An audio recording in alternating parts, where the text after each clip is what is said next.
Bumili ako ng normal na sasakyan. Bakit daw hindi supercar ang bilhin ko?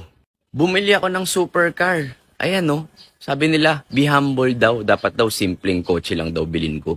Nagpakita ako ng 5,000 na profit. Sabi, yan na yun. So nag-trade ako. Nagpakita naman ako ng 3 million na profit. Sabi niya, hindi naman totoo yan eh. Di naman totoo yan, nang huhulalisis ka lang ng trade. So nagsuot naman ako ng normal na damit. Sabi nila, broke ka naman pala eh. Pag naman ako nagsuot ng mga designer na damit tsaka nagsuot ng mga mamahaling relo, sasabihin naman nila, ang yabang mo naman. So gumawa naman ako ng YouTube channel at TikTok para syempre matulungan at ma-share ko yung alam ko. Nung shinare ko yung knowledge ko, ayun, tawag sa akin, scammer. Pag sinolo ko naman yung knowledge, tawag sa akin, selfish mo naman. Anong moral story, Coach Marvin?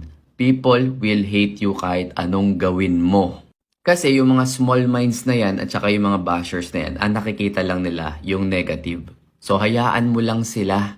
Doon lang talaga sila magaling eh, maghanap ng mali ng iba. Ang importante, kilala mo yung sarili mo at masarap ang buhay mo. Ako, I don't care if people like me or not. Because I like me. God bless.